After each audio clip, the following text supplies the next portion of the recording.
Stay casual. We remind you that the restaurant is located on floor -1 and can be reached by escalator.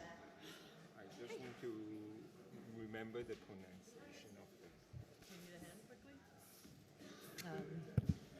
Hello.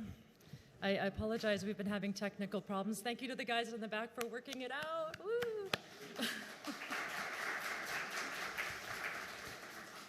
I am super happy to be here after a couple years not being here, thanks to COVID, to announce the finalists for the 9th Art and Olfaction Awards. These are some people. All right. So my name's Saskia. I'm the founder of the Institute for Art and Olfaction. I live in Los Angeles. And the Art and Olfaction Awards are a program of the Institute for Art and Olfaction. The Institute for Art and Olfaction, if you're not familiar, is a nonprofit devoted to experimentation and access in the field of perfumery. Our purpose is to make entry points for people who wouldn't otherwise find their way into perfumery. And to that end, we do a whole bunch of programs, including education, art projects. In May, we have our first 10-day scent week, which is a week plus 3 in LA, and of course, the Art and Olfaction Awards. I'd like to start off just by thanking some of our friends and partners. Essence, of course, Valentina and Silvio and all the whole team at Essence has been a partner of ours for, I think, 7 years. I'm not even sure anymore. Pushback, Nikki and Mark, who have been big supporters for the last 6 years or so. I can't keep track of time anymore. I don't know. What is time? It doesn't matter. Lucky Scent and Scent Bar, Adam and Franco in LA, big supporters since the very beginning. Safleur Bon, a media partner, and there's many more to come. We're just starting with these good folks. Thank you, Spiros. So I'm just going to start a little bit by telling about the judging, because judging is the core part of the awards. As you see on screen, this is how we judge. We judge the perfumes based on a number and a bottle. So the perfumes come from all over the world, and we decant them into little bottles, and then we decant them further into little vials, and we send them to the judges, typically also all over the world. So there's a lot of moving bottles and pipettes involved in my life. It's about 2 months of decanting things. And once we have them decanted, we send them to the judges. Our judges are all asked to abide by a code of ethics. So the most important one, I think, is to declare conflicting interests. So the judges are asked to fill out a form declaring what companies they've worked on.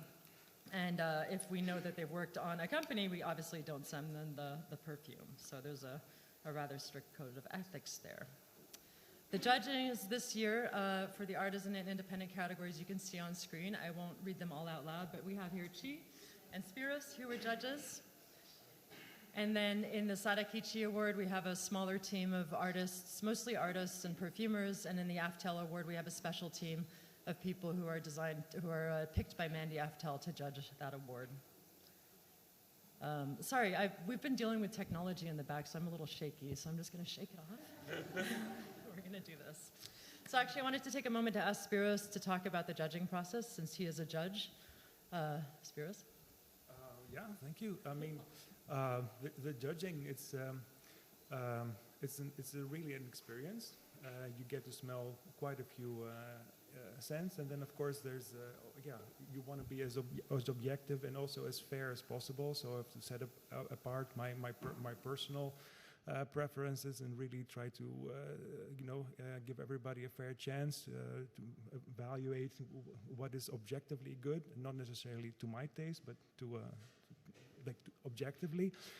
It's a long process. It's exhausting, but it's also very rewarding and fun to do at the end. So if you want me to come back next year, you know where to find me. Do you want to talk about the judging? Yeah, judging, we judge anonymously. So we receive a semi-finalist package, and I put it on all the bottle and leave it on the table. I keep smelling it during the day for many days, and then I will put on my own skin to try as well. So we have 2 scores. One is more a technical score with the brief, and we judge the fragrance without my own personal taste, personal preference. Of course, we have another score for the personal preference score. So we try to be as objective as possible. Everyone have a chance. So my score sheet is very messy because the process is really 6 weeks For to the complete. Yeah, semifinals. for the semifinal, I spent 6 weeks to complete the whole process. And I would say 5 weeks plus, and then the last few days I kind of revisit everything to make sure my score is correct before I sending to Saskia. So it's a very rewarding process, and I really enjoy what I'm doing. Thank you. Thank you, Chi. So Chi judged the semifinalists. So this year we had a slightly different process where we came to 20 semifinalists and then sent them to all the first judges and all the second judges, and everybody scored those 20. So the last 20 ended up having, I think, 22 judges numbers on them. It was brutal. So because we had our semifinalists, what we have different this year is that we kind of understand the top 20 in ranking. And for that reason, actually, we thought it would be an opportunity to just call out some perfumes of note that did very, very well, but didn't quite make the finals. So that's what we're going to start with here. I just want to just quickly give some honorable mentions to a few perfumes. American Pharaoh, Enlightenment by Christelle Jacquemin, Lunar Dust by Mabel Orama in England. Number 44. Is she here? Yay! Hi! By the way, if you're a finalist or a perfume of note, please, stand up. This is for us. Yay, Mabel. Number 44, Fire and Rain by Conoscenti in San Francisco, and Red Skies by Maher Olfactive in St. Louis, Missouri. And then in the independent category, our perfumes of note, our honorable mentions are Ceremony by Infieri, based in LA, Corpalium by Marlou, Gold Spot by Sarah Baker, who I think is in the back. Sarah, yay, Sarah! Tong Ren by Elementals, and White Whale by Musk Milano, who I'm pretty sure you can smell upstairs. So congratulations, you guys. You did very well. Yes. And with that, these photos, by the way, are from past award ceremonies. This was in London. I'd like to invite, what are we doing? I'd like to invite Chi to present the artisan category finalists. Now, just to be clear, the artisan category is for brands that are owned or co-owned by the perfumer, so you have to have a stake in the brand if you're artisan, and who initiated and created the submissions formula in-house, released under the brand's name. Okay, Chi. Okay, You're up. bear with my pronunciation. No problem. So, Outer Oud by D. Gray, Echo di Trom by Mio Fichisni.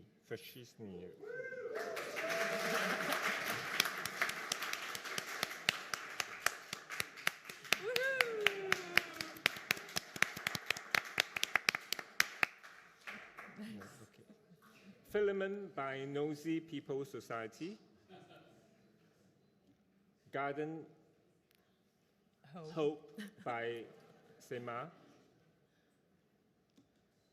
La Taxita di Café by Day 3 Perfumes, Fragrance. Well done, Chi. Yeah, sorry.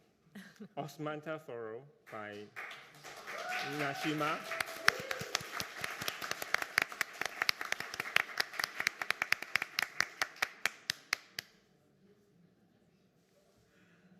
Solareo by Osmophili.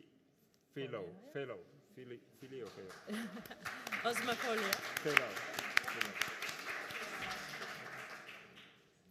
Tobacco Camarade by Mio Moto Perfumes. Tatami Dreams by Cherry Bella. Voice by House of Memo. Don't worry about the rest. House of Mammoth. House of Memo.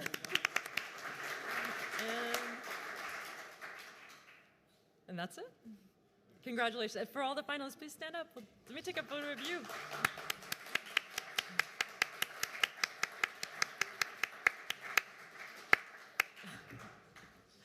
Congratulations, you guys. All right. This was our ceremony last year in Miami at the World Perfume Congress. Bring in the glamour. Okay, so for the independent category, these are brands that employed an external perfumer or fragrance house to create the submissions formula, which was then released under the brand's name. So for this category, we're going to be presented by Spiros Drosopoulos.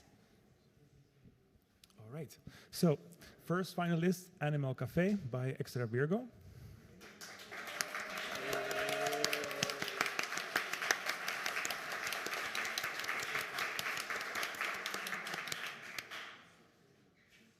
Flamingo by Backlift Perfumes.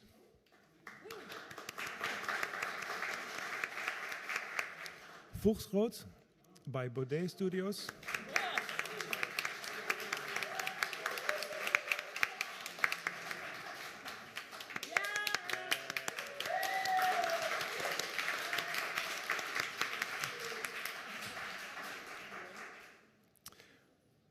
Hora de Verdad, Sombra by Senyoko. I hope I didn't kill it. Okay.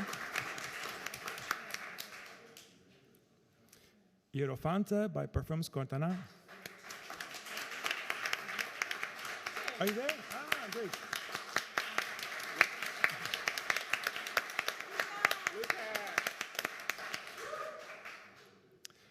Los Angeles by the Cloaca Times Death & Co.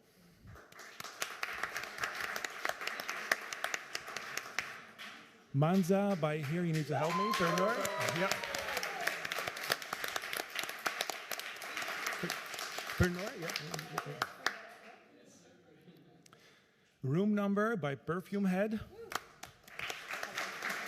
Huh? Three Goddess by Sage Goddess.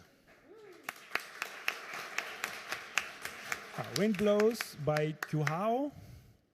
And I think that was it. We had, yeah. So congrats to the finalists and good luck in LA. Thank you. I should say a lot of these people are from all over the world. So Kuhao's in China, so a lot of folks obviously weren't able to be here with us today, but hi to you guys out there. Okay. This is a award event in London where, Anyway, London. You think you know better? It was London. Yeah, with Naomi Goodsir. Okay, our final category that we're going to announce today is the Sadakichi Award for Experimental Work with Scent. So this is a little bit out of the realm of what most of us do here. This is for people who are working with scent in a creative or unconventional way. So olfactory artists or people who are working with scent in the context of museum practices, DJ practices, technology, whatever you can imagine. So the first one is Aero Sculpture by Maki Ueda. Maki's actually a past winner returning this year, and this is a project she did in Japan. And on our website, we'll have all the information about the projects. The next one is Aquanauts Exhibition in Sweden. The artist is Pompey Hedengren, and the perfumer is Carolina Stockhouse. Who is here? Yeah, woo! And Carolina did all the olfactory components and olfactory sculptures, I believe. Yes, well done. Lágrimas Terra e Crisantemo from Carola Braga in Brazil, perfumer Leandre Petit from Gévaudan.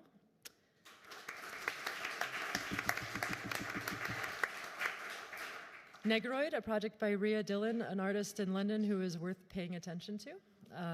And the perfumer was also Rhea Dillon. You remember her? Yeah. Salt Flowers by Peter de Couperet, an olfactory artist based in Belgium.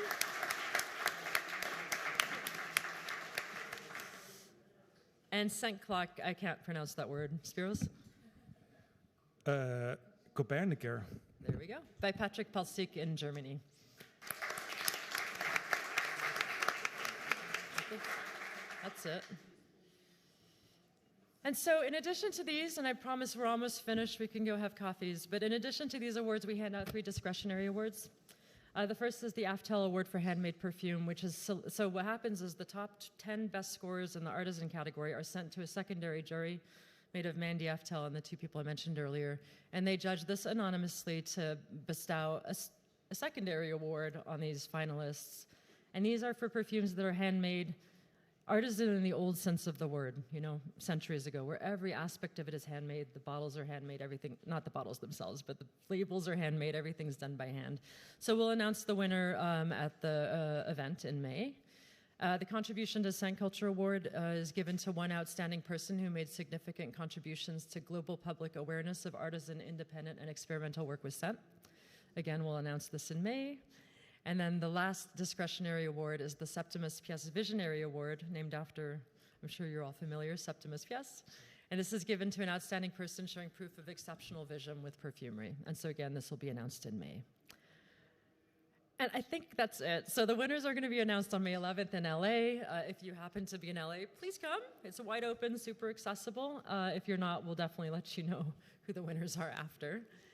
And yeah, that's it.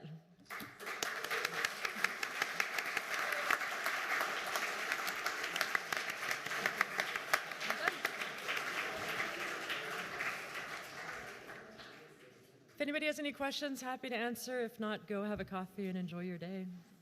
And thank you for coming.